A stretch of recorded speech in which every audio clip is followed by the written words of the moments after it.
Good evening. In this case, it's going to be Throwdown Nation. Tonight is episode 1 of the Throwdown with Matt. You know, for those of you that know me, my two main passions are music and pro wrestling. And it has really been an interesting journey getting to this point with everything. I've been doing the lowdown live streams since late January, and I've finally been able to expand my content into the world of professional wrestling.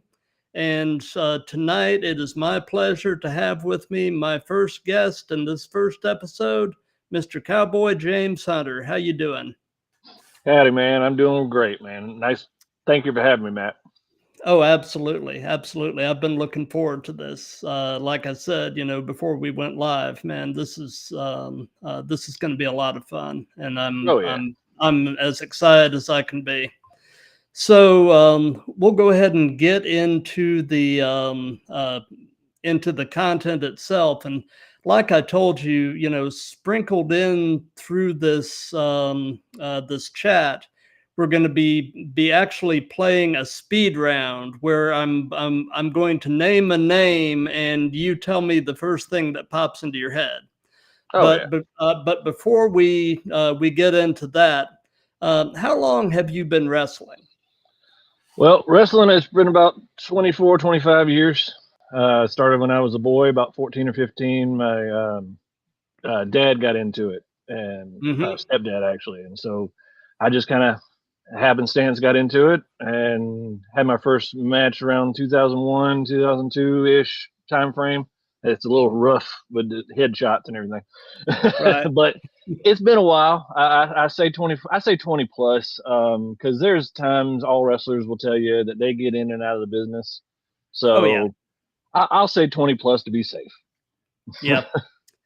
So who trained you? That's a tough question. So there's I didn't go to a training school. Right. Back when I got into it, there wasn't very many of them, and if you did go, they were very expensive. So I learned from showing up at the shows that my stepdad was on, showing up at all these other shows and trying to get in the ring, and they would throw me around. So I learned the hard way, as they say. Yeah, the school of hard knocks. Yeah, I started my wrestling for getting in the business as a production guy, and then they needed a referee one day. And so they taught me how to be a referee, and I was the referee for like years or for a little while there. And then they were like, "Hey, ref, can you take a couple falls?" And I was like, "Sure, I've been training with everybody else." And so I became the guy that would take all the big moves, the referee that would take all the falls. Hey, kid, you'll take this. And then when my dad started his own thing, I was like, I don't want to ref anymore. I want to wrestle. And so I didn't look like a wrestler. I've never been the big, beefy, brawny guy. I'm 6'4", but I'm about 200. So that's it. But even back then, I was probably about $180. So I put a mask on and learned how to wrestle like that. But I was very blessed. That's why I say it's complicated, because I started and knew that I didn't have a trainer. So I was going to learn from everyone around me. I was going to go to every single convention, every single tryout, every single like training seminar, every little thing I could do, because that's how I learned. I learned from the guys that had been on TV, the guys that had done it. And I was like, all right, well, how do I get to there? How do I may not be on the guy on TV, but how do I get to the guy that's selling tickets? And I just learned the hard way. And it took me years, man. Like, it was not a 2 years and I'm done thing. I don't think I became a professional wrestler, or even started calling myself that, for almost a decade. Right. And it was just because I felt like I did not know what these other guys know. Like, I wasn't ever on TV. I can't claim that. Right. Well, they say that the guys that really start at the bottom and work their way up, setting up rings, setting up chairs, that kind of thing, are the ones that the veterans end up respecting the most. So I can say from experience that's 100% true. I can't tell you how many locker rooms I can walk into now as a 20-something year vet that didn't come from no school, and I get respected and I appreciate it, and it's really cool. So Yeah, that's 100% right. absolutely. Yeah, you know, I have been a fan of the industry. Um, really, I discovered wrestling when I was around 11, and I'm going to be 55 in September. So, I feel you. I I got started watching it as a kid in Florida, watching Florida Championship Wrestling, and Oh yeah, yep. at the time they had the whole Dusty Rhodes and Kevin Sullivan thing going on, and Gordon Soley was the announcer down there then. It was Oh, I'd have great loved to stuff. see that live. That'd have been amazing. Oh, I it tell was my it. dad all the time, and my stepdad, and my grandpa, like all the time. I was like, "Y'all saw some of the best wrestling," because back then people still really believed, and that Oh stuff was yeah, really, really real back then. And yeah. that was magic, man. That was They so good. they really kept kayfabe back then, Yes, very much and so. yeah, yeah. Which I mean, now with the internet and the dirt sheets and everything, it is hard to pull off a surprise anymore. It really But they, is, and when they can, it's beautiful. but they still do it. They And so do, that's but what I it's tell people that all the time. Even though people found out wrestling wasn't real or whatever you want to say about it, whatever the naysayers want to say, yeah, we still can surprise people and we yep, still can pull the wool over somebody's eyes just as quick. yep. Okay, speed round. All right. Paul Heyman. Oh, one of my idols. Definitely. I could speak on that man for a while. I loved ECW. I Yep, still love him today. I will watch that man's segments over everything on SmackDown or everything on anywhere else because I know he was involved and he's a genius. yep. Watching him take that bump last Friday. Whew. That I was good. mean, yeah. I And the mean, fact that I could speak on this for a minute and kind of go back behind the curtain, but the fact that he made it look like he wasn't ready to take it yeah, was amazing. The fact that it just yeah, looked like you're picking up an old big man that yeah. never has taken one of those moves before. Right, Because the last time I think he took a move like that was from the Dudleys, maybe. Maybe. right. But he sold it well. I Very. mean, So very yeah, well. So yeah. very well. Yep, yep, yep, yep. All right. So, yeah, that was So, easy. yeah, yeah. So, at what point in life did you really know for sure that you really wanted to pursue this? You said, as a kid, but was there a point where you knew you really wanted to try to make a go of this?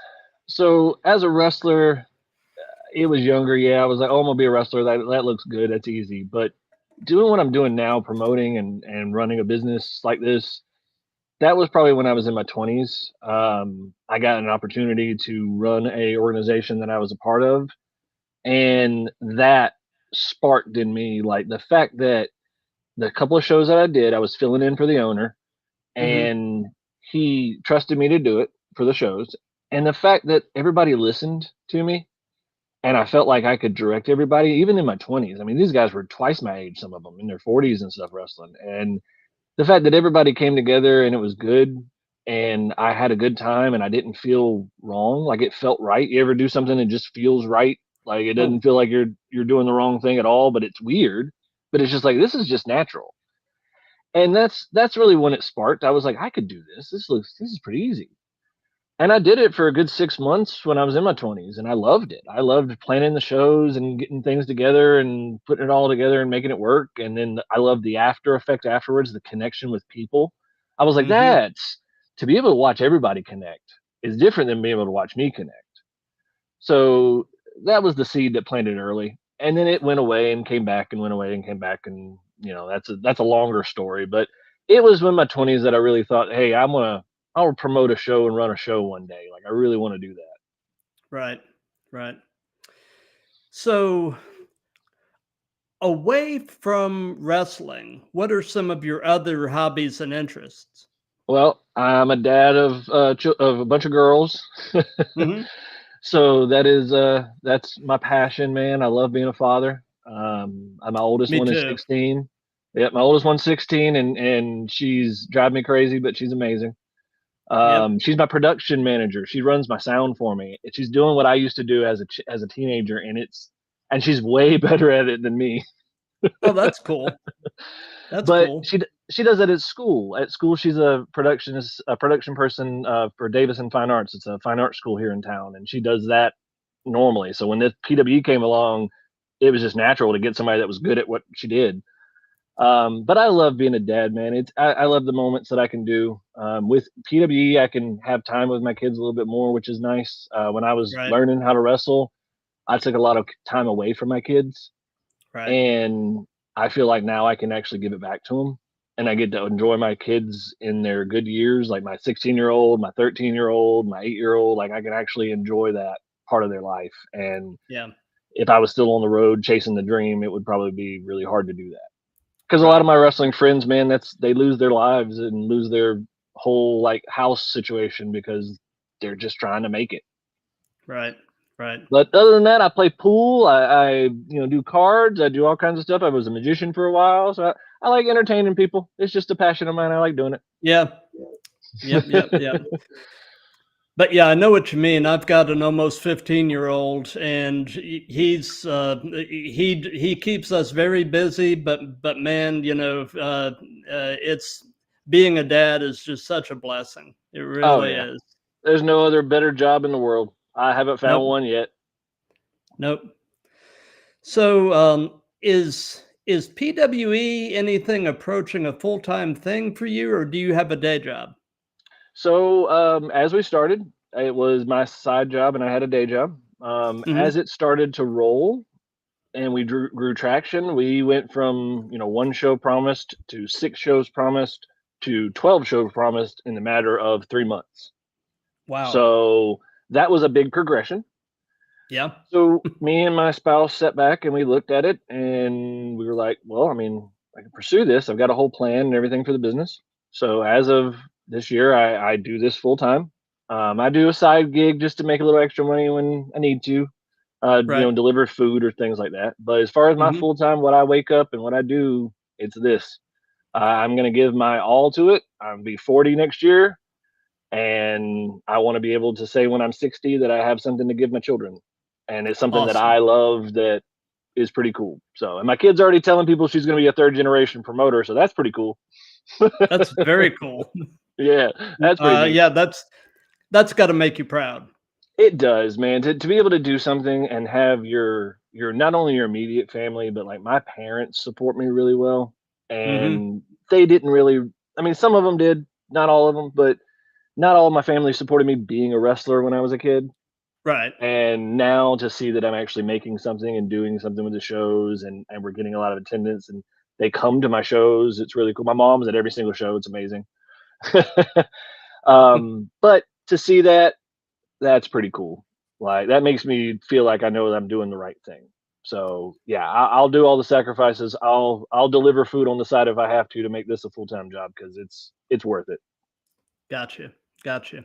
Okay, speed round. Yep. Eric Bischoff. Oh, a lot of people say stuff about it, but I feel like he was the reason why WCW went down. Yeah. I mean, I know he did a lot of good stuff, but that's what I think of. I think Lot of, of ooh, mistakes. guy that killed WCW. I mean, because Russo did a lot. You can go back and Yeah. forth and say Russo did a Oh lot, yeah. and like, but Bischoff did a lot of risky things that I think just eventually killed it, and Yeah. Russo just buried it. I Well, mean, I'm no you know, expert. I wasn't there, but from what I saw from a fan's perspective, I stopped watching when Bischoff left, and when he went to W. I followed him because he was entertaining. yeah. So I followed him to watch him, but it just wasn't. It Yeah. just wasn't the same, man. Like, No, it wasn't. It wasn't. And there's still that conspiracy theory to this day that Russo was sent by WWE to kill WCW from the inside. So, yep, who knows? a Who lot of knows guys what still the believe that. Oh yeah, whole truth on that is, remains to we'll probably never know. But I say something funny was we were talking a story just to derail for a second, but mhm, getting up in age and learning more about the business, when you get older and to a certain point, you realize that the Montreal screw job had to happen. Oh yeah. Yep. It did. And I love Taker was on a podcast the other day and said almost the same thing, but yeah, it makes sense because he couldn't just have walked away. Right. They needed to get the belt off of him, and you know. Yeah. So that's kind of weird, but yeah. So there you go. There's that one. Okay. Jim Cornette. Oh, I love him. I listen to him almost daily. The voice of wrestling. That is what I think of. If I had to say it right there, the voice of wrestling is Jim Cornette. Yep. I will agree with you there. I don't always agree with him. Some of his opinions get a little bit out there, but generally he's generally pretty right on most of what he. Yep. Because he was there for most of it. Yeah, he was. I remember him with the tennis racket. Yep. Good times. So, what is your hometown? Hometown is Augusta. I was raised between Augusta and a little town in South Carolina called Walterboro. My dad and mom split when I was a kid before wrestling ever took hold. So I spent the majority of my life back and forth. I went to school down there, so I was schooled down in Walterboro, South Carolina, and then I came back up here when I was college age. And all my life I went back and forth. I had family in both places. So I got to see two different kinds of parts of the South. And it connected me to two different types of worlds, a small town community where I lived and a little bit bigger of a city here in Augusta. So it was pretty cool. It's definitely helped me now. Very cool. Very cool. Somebody in the YouTube chat, it looks like Marion Lynn, just Yep. Yep, that's my mom. Oh, okay. Yep. Hi, Mom. Hi, Mom. Told you, she's a supportive mom. Absolutely 100% supports me, and I love it. It's amazing. That's Spoils awesome. My kids, too. Spoils my kids rotten. So, what is your favorite thing about Augusta? So I've lived in a couple of different areas, traveled through my life, and I will say I didn't want to come back here, to be honest with you, because when I left, it was not so good. That was about 2008, 2009 or so. I left and went to Charleston, and it was all right, but it had some resurgence while I was gone. I didn't know. I came back around 2015, 16 and visited, and it was a little different. And then I came back permanently to live around 2018, 19. And it became a nice, really nice city. All the things that I loved about it was still here. All the nice little small town feels, but it seemed like somebody actually came in and resurged it a little bit. And that's what they did. They gave a little bit of money to the area. I don't know if it was Augusta National or whoever did it, but it was like, oh, all right, we actually can showcase some of the diversity of Augusta and how things are. And the community feel was so, so nice that I was like, all right, I can stay here. I can kind of put some roots here again. My family's here. You know, it's not the bad. People diss it all the time and call it disgusta, but it's not what it used to be anymore.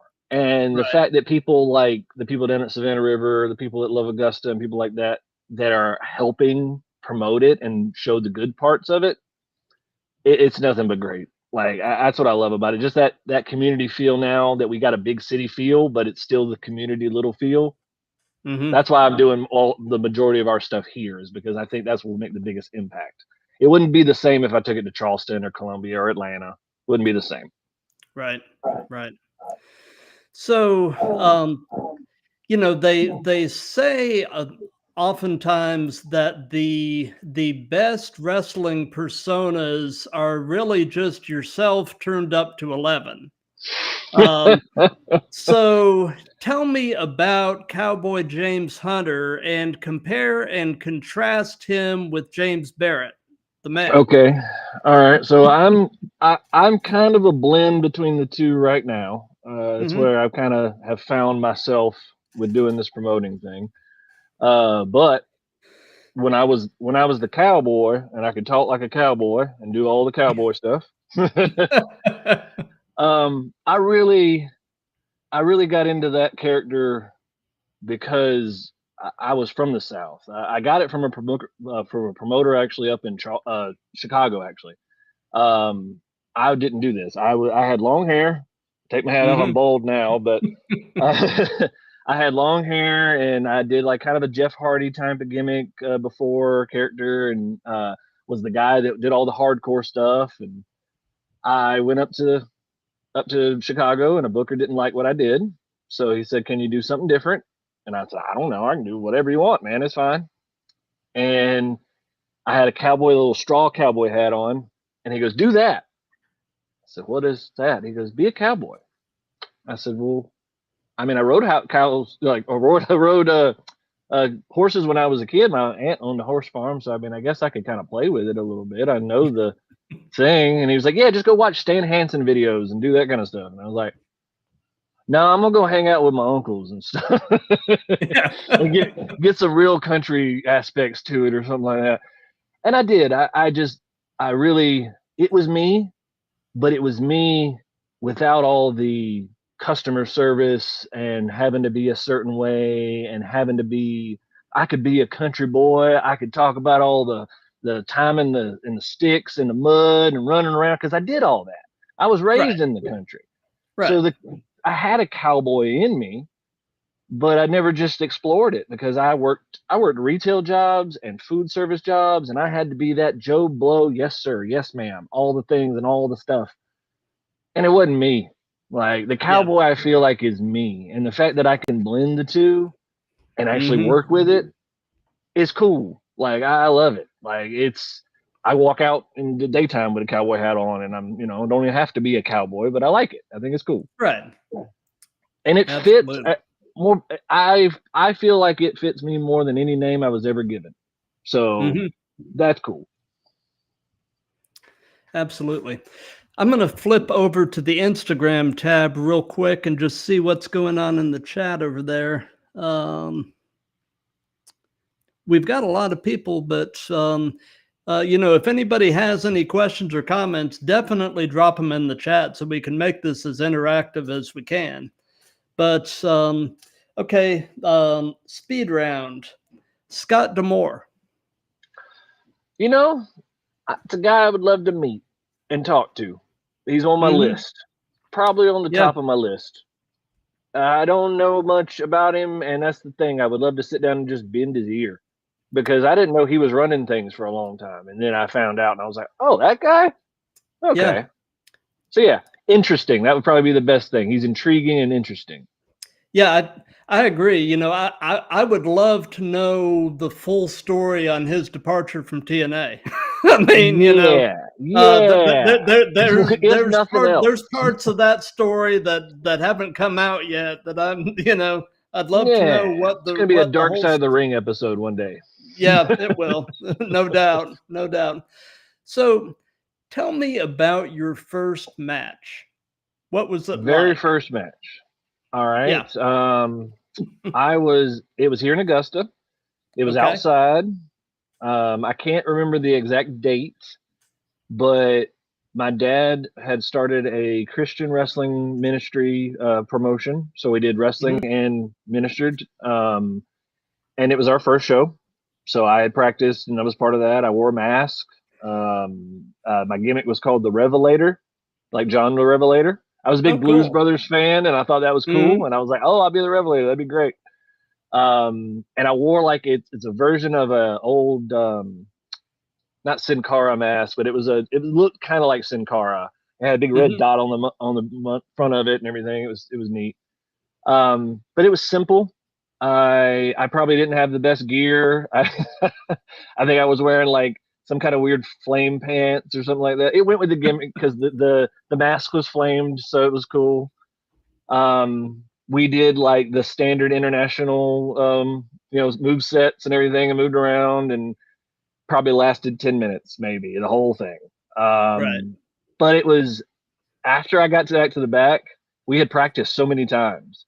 After I got back to the back, that feeling of just the adrenaline and just knowing people cheered for you, and we had probably 20, 30 people there. We didn't have a whole 100 crowd or nothing, but it was still like that amount of people that doing that feeling never went away. In 20 something years, that has not went away. And that's still the coolest feeling. It's the best high, it's the best low, it's the best whatever you want to call it. It just, that was super cool. And just it never happened reffing. Like, that was weird. It never happened reffing. But it was that connection that I made there. That was cool. Absolutely. So yeah, I'll never forget that. That was awesome. And that store, it was a Christian bookstore. That store is now a mattress store right next to Chick-fil-A. Time marches on. I drive by all the time. I go, I wrestled right there, my first match. Right there in that mattress store. Right there, right beside that mattress store. Yep, right there. Yep. So, speed round. Tony Khan. I pray for that man just because he's done so much, like he's doing so much. And as a promoter that does a lot for his company, I don't have anywhere near the responsibilities he does. And holy crap, do I feel overweighted sometimes. Yeah. So he's got to have a pretty awesome team, even if he's just a face. He's got to have a really good team because that's a lot. It is. And, you know, he has taken on so much. You know, I keep hoping he'll get some additional folks on the creative team. You know, who knows? Who knows? And he might. You know, they like say that nobody else is there. They said, I'll tell you, as a guy that doesn't like to tell everybody who's working with me, sometimes they tell you, ain't nobody working with you, and then there's a bunch of people working with you. Yeah. So it could be that situation. I don't know. Who knows? Yeah. Because if you tell all your people that are running your army, then people are going to start messing with your generals, and I think that's might be what he's trying to do. Which I respect him if that's what he's doing. Oh, absolutely. Yeah. So, what has been, you know, if you can narrow it down to one or two little anecdotes, what have been some of the most interesting or unusual experiences you've had in the business? I was waiting for this question because I liked it. I was like, I have one that I think about all the time. Okay. So the most interesting match I've ever had, and it's the match that I would go back and tell my teenage self that I did, and he wouldn't believe me. I was in Colorado. It was after I had become the Cowboy and was doing that for a while. I used to do these shows that the promoter did in bars without a ring.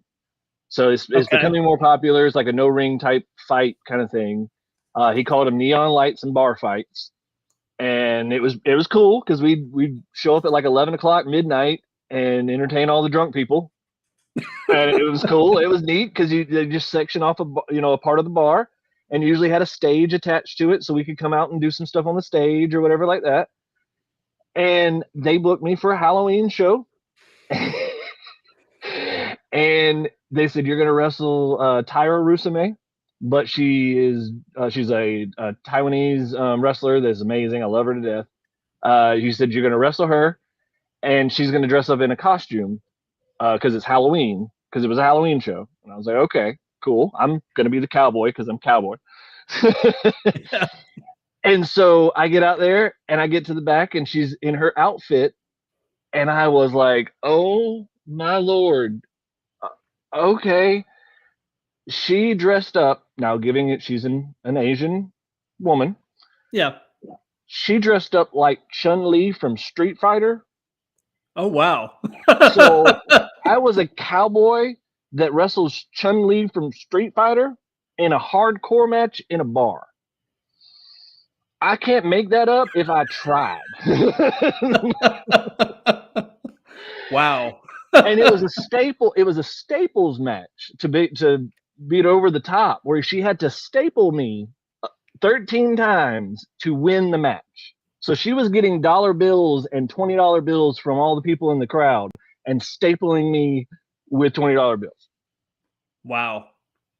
So I have done some interesting stuff, but that is still the top of the top that I can't make up. No doubt. And it's on YouTube. You can look it up. It's on YouTube. It's not the best match, I will tell you that, but it was fun. Oh, I'm sure. But pulling those staples out at the end, I'm sure wasn't wasn't a lot of I fun. kept every bit of that money, though. I kept every bit of that money. You earned it. I did. Okay, speed round. Yep. Ric Flair. Oh, woo! Like Yeah. absolutely every time. People say Ric Flair, woo! Every time. That's Yep. the greatest, absolute greatest. If I had to think of a guy that just all the crap he's been through, all the stuff he's done, and still kicking, still wooing, would still be wrestling if he could. Like wrestled with a concussion, they found out after the fact. Yeah. That man was concussed and was still going at Yeah. whatever, 60, 70, 80, whatever years old he is. Yeah. I read something recently that apparently he found out that during his latest final match, he suffered a mild heart attack. Yes, I that's mean, what it was. Yeah, heart attack. yeah, Crazy. But I mean, I've talked about getting out of the ring completely and am doing it right the second for now, and I don't see how he can do it then because I hurt no, now. yeah, yeah. So what has been your strangest or most unusual encounter with a fan? Oh, I've had some weird ones. I'm sure. I haven't had the rated R ones because I was thankfully married during most of my career. Right. I've had some passes. I've definitely had some advances and things like that, but never nothing crazy. And I usually could be like, I'm married, sorry, Yeah. you know. Um, but I will say that I have seen some weird, strange, just obsessions with wrestlers. And I think Hmm. that goes with every sport or every celebrity or everything. So it's not just wrestling. It's the But I've seen, entertainment industry. Yeah. yeah, anybody that I guess gets put on this or any kind of like facial thing where people can watch you, it just connects on a weird level to some people. And that's cool. I love connections. But when it gets like that, it gets really scary and weird. So I'm not going to like name one specifically, but I've seen some really strange, uneasy stuff. And it just Yeah. made me go, all right, I'm going to just walk over this way for a minute. And Yeah. remember, guys, you can always walk away. Yep. Because Yes, I've seen sir. some things that I did not want to walk towards. Yeah. I'm sure. Speed round. The Iron Sheik. First wrestler I ever met. First, like, Really? legitimate wrestler I ever met. Probably also the biggest disappointment. Yeah. I met him Uh, about 2 weeks before he passed away, or like 2 or 3 weeks before he passed away. mhm. Or maybe it was like a month. I don't know exactly the time. Again, been a long time ago. That was my reffing days. And I was like, oh man, the Iron Sheik. Like, I'm a kid. Like, I didn't know a lot about him because I was a kid and I didn't watch wrestling until I was like 10 years old or so. So I didn't see the Sheik on TV. Yeah. But I'd heard about him and I was Yeah. like, man, this guy wrestled Hulk Hogan. Like, he's got to be an awesome wrestler. And I hate to speak ill about the dead, but he was just hugely disappointing. He was very drugged out on some things. He was asking Yeah. people for drugs, and that was very Yeah. known. So I'm not saying anything that's not been publicly said. Right. Um, but it hurt my heart as a young man and trying to get into wrestling. Like, I wasn't even trying to be a wrestler at that point, but it definitely put a bad taste in my mouth. Like, I don't want to be like that. Like, Right. and I want to say that I think that's one of the reasons that never made me really push for TV fame or anything, because deep down I was like scared, like everybody's scared. I've watched my friends go to that, and I've watched them slip down a really dark path because they had to fix an injury or something, and that's just a scary slope, man. So Right. yeah, Iron Sheik definitely makes me go, not everybody ends up being a famous person. Sometimes they Right. end up in the gutter, and it's not bad. It's not good. Yep. It's a cautionary tale. There, but for the grace of God, go I. Yep, that's it, man. So, so, you know, I guess as a wrestler, who would you say were some of your influences? Oh, Rob Van Dam, number one. Rob Hmm. Van Dam, him and Sabu. Once I found ECW, and I was a big Hmm. fan. Like I liked wrestling. I like the cruiserweights and stuff in WCW and stuff. And but as far as like watching an entertaining wrestling match, anytime RVD was on, anytime Sabu was on, I was watching. I was glued. I was like, these guys are coming up with stuff because they were innovators. They were violent Oh yeah, innovators. yeah. And my buddy, I remember the day my best friend at the time handed me an FMW tape from Japan. He was like, Hmm. "You like this? Watch this." And then I fell Yeah, in love with Hayabusa. yeah. Hayabusa was my favorite storyteller. The storyline with him and Mr. Ganosuke was absolutely amazing. I was glued to Japanese TV. I thought that was amazing. Like watching that kind of stuff was so cool. So watching exploding cage matches and stuff like that Oh was yeah. awesome. And then when Van Dam and Sabu and only went to FMW, it was even better. So it was like, oh, this is great. I want to watch this all day long. Um, and I still watched him all the way till then. I watch him when he shows up on AEW. Rob Van Dam was so cool. I was this close to working Sabu one time. Really? I almost got an opportunity to be at least on a card with him, and then I almost got a opportunity to work him, and I was had a lot of personal issues. Things were Yeah. going wrong. I was getting ready to move, and I had to tell the promoter. I was like, "Hey, man, I can't make that show." And he goes, "No." And Papa Shango was going to be my manager. There was Oh, going to be a that bunch would of have been names on the cool. card. Yeah. That was going to be so cool. The Godfather was going to do Papa Shango, and I was like, "Oh, that'd be so cool." I went out and bought like black stuff because the promoter wanted me to wear all black, and I was like, "Oh, that'd be Hmm. so awesome to be like a dark cowboy. It'd be great." But sadly, it didn't happen. Just Yeah. wasn't meant to be, Yeah. and it's cool. That show ended up being awesome. They ended up having a great time, and I ended up moving to Colorado and meeting some really awesome people. So life happened the way it was supposed to. Absolutely. Absolutely. So, do you have an all-time favorite match as a fan? Yep, one I could watch probably a whole bunch of times just because the timing on it is absolutely amazing. And that was Rey Mysterio versus Eddie Guerrero. I don't know the exact date, but it was on Nitro, I believe. And Rey Mysterio is wearing the purple question mark mask or suit, Hmm. I believe. Yeah. That match, probably 100 times over, I've watched that match. Yeah. I just the timing you could not make up. Those guys were so on point. Him and Eddie and him and Psychosis were absolutely amazing. Yep. So, speed round. Paul Levesque. The next guy we will talk about forever. He's the next Vince in all the best ways. Yeah. Like what he is doing, if he is the mastermind behind all this TNA merger and all this other stuff, oh, merger is not really merger, but still Right. borrowing of talent. I told somebody the other day that right now it feels more like what people used to talk about the territory days than I'd Hmm. ever seen. Yeah. Like this is exactly what it feels like to me. This Independent really, wrestling and everything. yeah.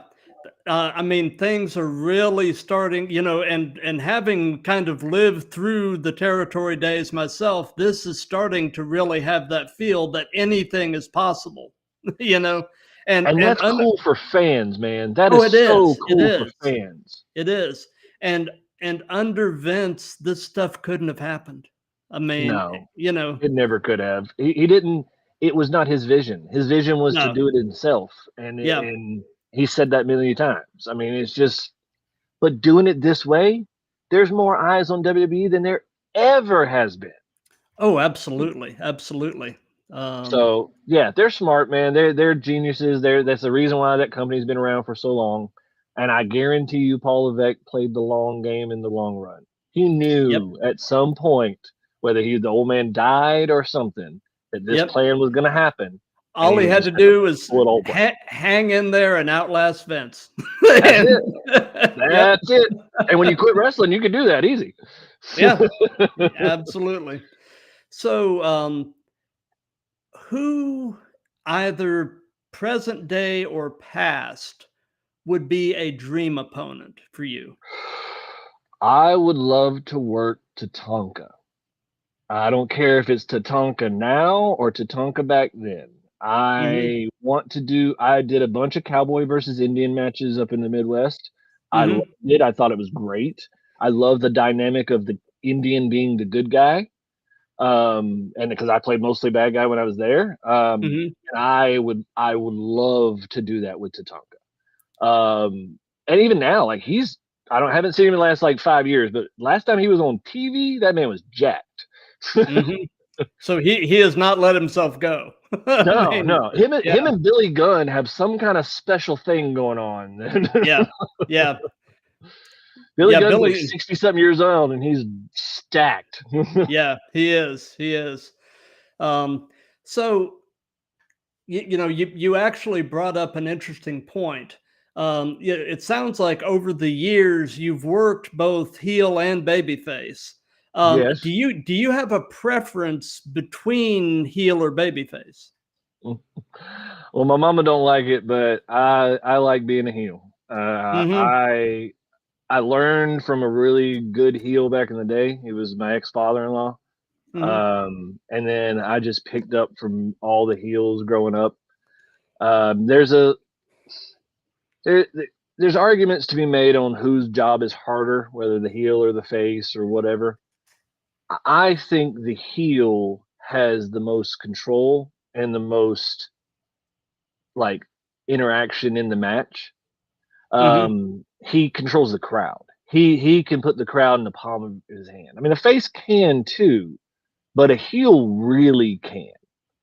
He can pull you from up to down to left to right wherever he wants you, and that was always fun. That Yep. was something that I loved doing. I loved seeing even my own children look at me and just boo. I love that because that means I'm connecting. That means you're paying attention to me, and that means that You this is going the way it's supposed to go. you care. Yeah. Yeah, you You may care, not like me, but you care about me. but I you care. mean, And if yeah. I can get you to like my ass getting kicked, sorry to say, but if Oh, you can beat me up, then cool. And you laugh when I get beat. My favorite was to be the funny heel. When I oh, was yeah. little and smaller growing up and getting into it before I was a cowboy, I loved being the chicken heel. That was my Mhm. favorite. Run around the ring and crawl on all fours, get in the back. Timeout, ref, timeout. There's no timeout wrestling. There should be. Yeah. It's always I've always gravitated more toward heels myself. I just to me the heels tend to be the more compelling characters. Yep. And what's interesting to me are when a heel ends up a face, but nothing about his character has changed. I mean, Exactly. it's all crowd reaction. You know. So it's a very in southern and especially South Georgia wrestling. Hmm.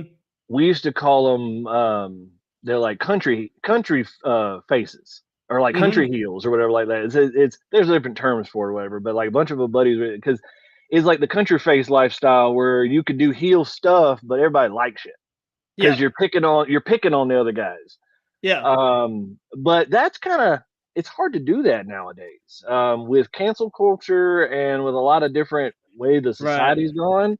It's hard to be that because you have to keep it simple. You can't be a heel and then do or be a face and then do heel moves because people get confused. Why is that guy Right. poking that guy's eye? Yeah. Yeah, he's supposed to be the good guy. So Right. you have to do it right. But people like The Rock, people like Stone Cold, people like all those people that have done it before, they did it. It can be done. Yep. So, speed round. Jim Ross. Oh, bucket list man to meet. Just to Yeah. shake his hand, to say thank you. Oh, yeah. Like that would be it. If I had to say two words, it'd be thank you. Yeah. I loved every bit of it. He really fueled Monday Night Raw for me. Yeah. Like that was it. Good old JR. Yep. And JR cowboy and stuff like I would JR love and it. Jerry. Yep. Yep. So yeah, man, that's a great great man. If there's not a great man in wrestling, that's one of them right there. Yep. Absolutely agree. So, what hurts right now? Well, I moved my knee about 5 minutes ago, so yeah, my knees hurt all the time. My knees and my back. That's it. I was the dumb kid that went through tables and ladders and chairs and took bumps on concrete and got compacted. I'm 6'4" and I went like compact all the time, and that wasn't smart. I should have really went to somewhere that told me, "Hey, boy, you shouldn't do that." Yeah. But I mean, we all did it. We all still do it. I know guys right now that are still doing it. That just give it their all because that's what they can give. Right. And we don't care about getting hurt because I can break my nose in front of this little kid, but if this little kid runs up to his dad and goes, "That was the best thing I ever seen," then that was worth that nose break. I'll go break it 5 more times. Yeah. And it's just because that's what it is. But my knees and my back are what I'm probably going to have to get worked on when I turn 50, 60. As my mama Yeah. just said, my mama tried to tell me. I'm going Knee to flip that. pads. Yeah. Everybody wear knee pads when you're wrestling. Please, Yeah. please, please. I'm going to flip over to the Instagram tab and just see what's going on over there. Not a whole lot.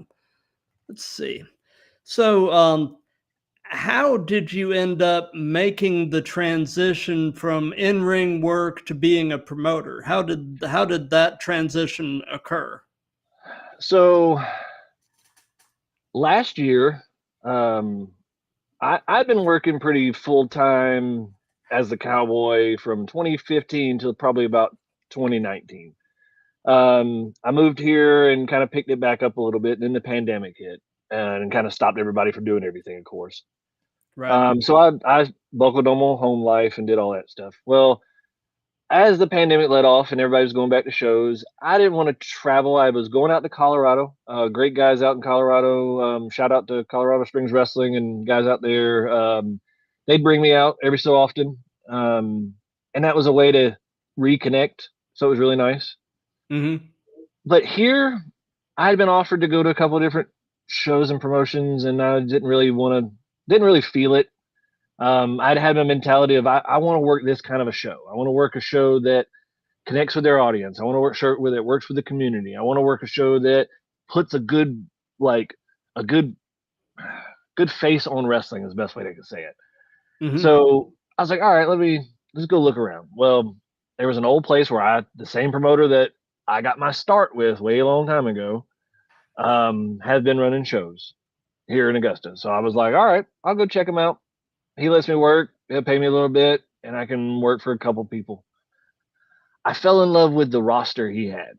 He had some Mm-hmm. young, hungry guys. Guys named Colt McCarthy and Hunter Young, people like that were working for him. And I was like, man, I'll stay here just to work with these guys. Like these guys need somebody that there was no other vets in the locker room. It was a couple of guys I knew that were probably about 10 years in, but nobody else that would really helping anybody. So I was like, I'm gonna stay here, and if nothing else, I'm gonna put these young guys over. Like that's what Mm-hmm. I've been doing for the past 5 years is just putting kids over. So I'll put all these kids over. So I went up to the promoter and I was like, hey, I'll work that guy and that guy and that guy, and I'll go under to all of them. I don't care, whatever. Like just let me work with these guys so I can get them in the ring and work. So I did that for a good 6 months or so, and over those 6 months, I remembered why I didn't like working for that promoter. And I also remembered why I didn't like working those kind of shows. Mm-hmm.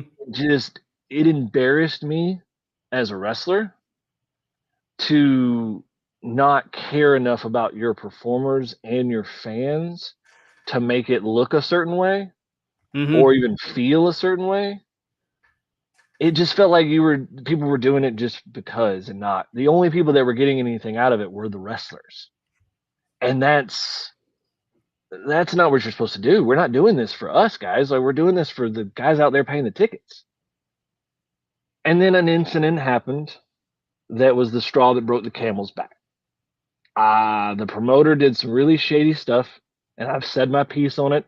I won't go into detail on what happened. but he interacted with a fan in a very inappropriate way. And that was the last straw. I couldn't do it. I walked out. I told him, I sent him a message, and I was like, hey, man, I can't work for you anymore. You were an embarrassment to wrestling. You were an embarrassment to promoters. To do that to a fan, a paying fan, is an absolute disgrace. And I can't be a part of that anymore. I can't. And I walked away. I was like, I don't care if that's my last match, man, ever. I will never do that again. And I went home and I thought about it and sat on it for a couple of days. And my mentor, who'd been around in the business for a long time, reached out to me. He was selling his ring. And I was like, hey, man, what are you selling your ring for? And he told me whatever. I was like, I can pay you payments on it, but I can't pay you the full thing up front. But I'd love to have your ring, man. I'd love to not see it go to waste. And he said, all right, we'll work something out. So we did. We worked something out. We were a little paying on it.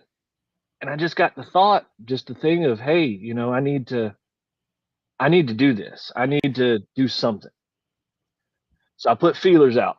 I was like, man, I'm going to come up with a plan, and then I'm going to put feelers out to investors. I watched Shark Tank enough times. Like, I know I can talk to somebody. I'll put a feeler out there online, see if anybody hits. And I did. And it kind of sat for a second. And then I heard I got reached out to by some old classmates of mine, two guys that went to high school with me. And they said, hey, what do you need? What's the plan? What's the stuff? So I told them everything. And long story short, within about 72 hours, they gave me the money that I needed to start it. And then it just hit from there, man. That was the transition. It was like, all right, full blown promoter mode now. Like, I'm going to do every trick in the book. And I have a little book that I keep all my stuff in. I've got a couple of them now, but I've had stuff for over the years. I've had years and years and years of this, Matt. I took notes every place I went. I worked for some of the best promoters in the Midwest, in the West, in the Southeast, all over. And every time I was in their locker rooms, I was quiet, I was observant, and I listened. And I paid attention to what not only the fans liked and disliked, but what the boys liked and disliked. Yeah. I paid attention to how the locker rooms were set up, to how the run sheets or production sheets were set up. I paid attention to all that stuff. So I was like, I'm going to put all this in a plan because I'm going to do this different. And those two guys believed in my plan and my story. And the rest is history, man. We're 8, 9, 10 shows in. We've got a schedule for all the rest of the year. We're doing shows all over Georgia and South Carolina. And it hasn't even been a full year, man. My Facebook came up yesterday that when I bought the ring. It was an old memory that came up, and I was like, wow, it ain't even been a full year of shows. That is awesome. So we're beyond me. Sorry.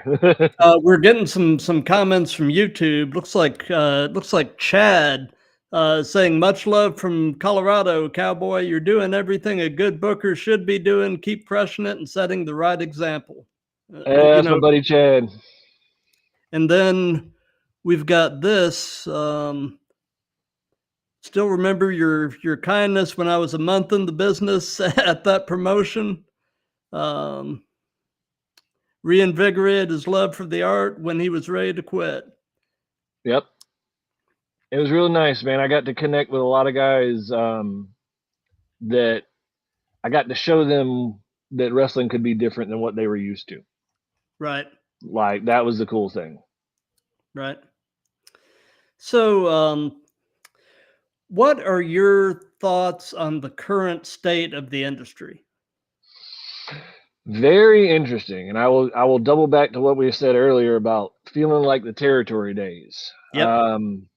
The fact that it is getting really close to that, the fact that each region have their sets of major players now, the fact that even PWE being able to be on radars now, that if we'd have started PWE in 2002 or 2010, there's no way it would get the traction it's got. No way. Like, I'll say that I'm not that kind of promoter. There's no way. But the fact that we're so blessed and wrestling is so hot right now that I can go to these places and talk to, businesses and stuff and go, "Hey, you like wrestling?" And they're like, "Yeah, yeah, wrestling's cool." That wasn't like that 20 years ago. Right. There was no way. So No. yeah, that's the state of the business is probably the best it's been since I've been in the business. And that's really saying a lot. So that's pretty cool. It is a cool time to be a fan, and it's a cool time to be a fan of the business, of the industry. I mean, as I've gotten older, oftentimes the what's going on within the companies is as intriguing, if not more intriguing, than the storylines on television. I Oh mean, yeah. Well, so yeah, they found a way. I always said they found a way to keep the adults entertained. yeah, They yeah, kept drama in the back end, and that keeps the adults yep, entertained. absolutely, absolutely. So, knowing everything you know now, if you could give any advice to your younger self, what would it be? Mm. Take more risks. I took a lot of risks, and I'm not saying physically, but take more risk on myself. Hmm. Probably bet on myself a little bit more. I didn't do that enough. I would listen to a lot of people that told me that wrestling was stupid and that everything I was do go get a real job. And I did. I got a real job. I worked a 9 to 5. I worked a 40, 50, 60 hour work week job on top of wrestling. And because of where it was back then, I probably couldn't do like you can do now. But right now, if you want to be a wrestler, if I could talk to a 15-year-old right now that wants to be a wrestler, do it. Go for it. Go find you a good school. Go find you a good place to learn. Find good mentors. Surround yourself by good people. I did that. I surrounded myself by some of the best people I could find. They weren't the most successful people, but I didn't measure it on the amount of success they had had. I measured it on the amount of connection they made with people. You Right. do that, you get it with those kind of people and learn from those kind of people from this business, you'll go far. You'll be on WWE within a year or two. How quickly they pick up people like that. Like you Yep. do it the right way, yeah. That's the best advice I can do. Do it. Take a risk on yourself. Bet on yourself. Yep. Yep. Yep. Yep. We're getting close to the 1 hour point, and I know that sometimes there's a time limit on the Instagram streams. So if you're on Instagram and it happens to cut out, just jump over to my YouTube, and we'll be on there. But we're getting toward the end of this. And one of the things I've done in my music live streams is I have let the current guest pose a question for the next guest. Okay. So, do you have a question that you would like for me to ask the next wrestling related guest that I have? Okay. Hmm. So the next wrestling related, so this would be a wrestling wrestler or promoter or something like that. Okay. Something like that, yeah. All right. And I'm not going to steal a question. I got asked a good question the other day, so I'm not going to steal that one. That was a good one. Um, if you had to bring back one dead wrestling promotion, which one would it be? Like that does not exist anymore. You can't Right. count NWA. You can't count completely gone. That does not Yeah. do anything anymore. If you could pick one, which one would it be, and why? Interesting. Yep. Interesting. Yeah. So, do you have, it sounds like you do, but do you have any upcoming shows or anything on social media that you would like to hype? Oh yes, I got flyer behind me, but I do the little small one. I'll put it up on my thing. There you go. July 13th in Augusta, Georgia. We are doing Summer Smash Fest. It is a all day thing. You will love it, Matt, because it is a blend of music and wrestling. We're going to have wrestling there we're having 6 matches. We normally do 4 matches, but we're going to do 6 matches that day from 1 to 6. It's going to be an all day event. There's going to be axe throwing, live music, vendors, craft beer, food from Bill Wagon, all kinds of stuff. So it is definitely, if you've never seen a PWE show, this is the show to come to, and it's going to be awesome. It's on a Saturday. We normally run shows on Thursdays, so definitely check that out. I've done a lot of different shows with bands and stuff in my past, but this is my first PWE one to do, so I'm excited for it. This is going to be amazing. And then Very after cool. that, we have August. We're coming back there, but we're going back to Macon. So anybody in the Macon, Georgia area, we're coming back August 15th to Fall Line Brewery there. So those are my two big plugs right now. Savannah River Brewery on the 13th of July and Fall Line Brewery on the 15th of August. Awesome. So, and I decided to sort of stick this at the end just because I thought it would be just something kind of fun to do. And this Saturday, WWE is putting on their Money in the Bank pay-per-view, and I was wanting to get your predictions on the matches here. Okay, all right. You'll have to give me the matches because I don't remember all of them. Okay, right. So the men's Money in the Bank ladder match is going to be Jey Uso versus Carmelo Hayes versus Andrade versus Chad Gable versus LA Knight versus Drew McIntyre. Who you got? So I will go ahead and say it's probably going to be the Uso. I would love it to be LA Knight, but I think they are saving LA Knight for something. I think they saw how big he got there for a minute. I think they're holding on it. They put him back in the bottle and they said, we're going to put this on the shelf and we'll wait because we need this later. Right. So I don't think it'll be him just yet. So I think they'll go with the Uso. They'll make it a thing with his brother. Like, I think that's what they'll do. Yeah. I would say it would either be Uso or Drew McIntyre, but the way they've been pushing it. But I think they'll probably end up with CM Punk screwing Drew McIntyre over yet again, just to continue that storyline. You gotta keep it going. Yep. So I mean, I tend to agree with you. I think Jey Uso is the most likely. But, who knows? I mean, that's the fun part about it, especially in this day and age. You just really don't know for sure, and that's fun. So, Yep. So the women's Money in the Bank ladder match is going to be, looks like Io Sky versus Chelsea Green versus Lyra Valkyria versus Tiffany Stratton versus Naomi versus Zoe Stark. That's hard. It is. The way they've been doing the women lately is sporadic, just because people getting hurt and back and forth and stories and stuff.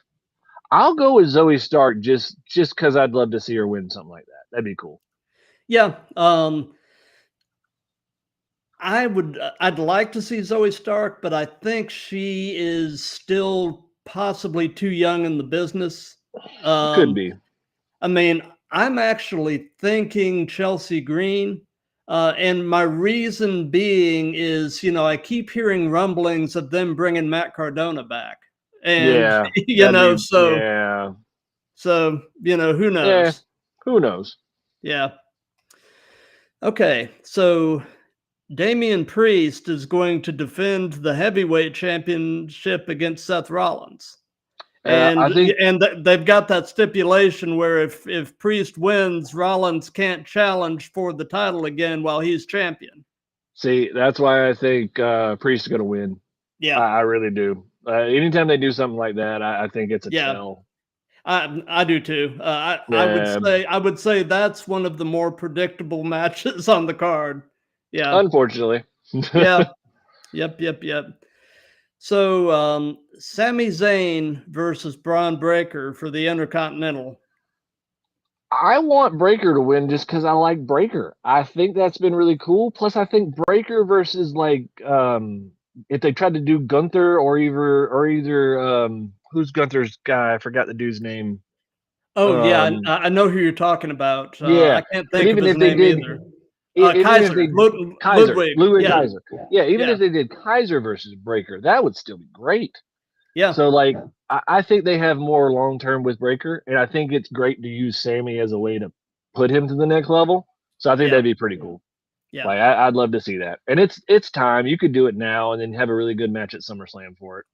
Yeah. I agree. I agree. So, and then the final match is going to be, Cody Rhodes, Randy Orton, and Kevin Owens against the Bloodline. And I don't see, Yeah, I don't see how the Bloodline loses this match. nah, I think they continue that in. They're all building for the Roman return, so Right. like that's the cool thing. It's cool to see that they can do that. Yeah. Like it's cool that they actually got it to work where Roman has been able to flip flop Yeah. twice, so that's Yeah. been nice. Yeah. And it's cool. You look back at people like The Rock and Stone Cold who have, well, Stone Cold not as much, but The Rock really, who have flip flop back and forth. Mm-hmm. And when they did it Seamlessly. seamlessly, like not Yeah. even a problem. Yeah. And it's just because they're good at what they do, man. They're really Right. good at what they do. Right. I tell you, during this new Bloodline storyline, I mean, he hasn't been around that long, but Jacob Fatu has impressed me. He has a presence. I Yeah, mean, I watched him on the Indies, getting up in there, and on he was good. MLW. Yeah. Yep, I watched a good bit of MLW. I really liking what they were doing there for a minute. Yeah. Yep. Yep. Yep. Well, anyway, so that's the end of that, and we're pretty much at the end of things. But Cool. thank you so much for taking the time, No, and thank you, man. this has been an absolute blast. I mean, Oh yeah. it's just fun to nerd out about this stuff. I mean, it really Yep. is. That's my Eh, favorite thing. Anytime I get asked to get on some of the things like this, it's like, oh, I get to talk about what I love for like an hour. Cool. I'm good. I can do that. Yeah. That's easy. Yep. Yep. Yep. Yep. And for those of you that have been watching live, thank you. For those of Thank you you. that'll be watching on a replay or just on the various platforms, thank you for that. If you like what we've got going here, spread the word, and let's get this end of the content going as well as the musical side is going, and everything's going to be great. Oh yeah. But everybody have a great night, a great 4th of July coming up, and be safe, be happy, have fun, and everybody have a great night. And we'll go ahead and call it an evening on this. And let me. And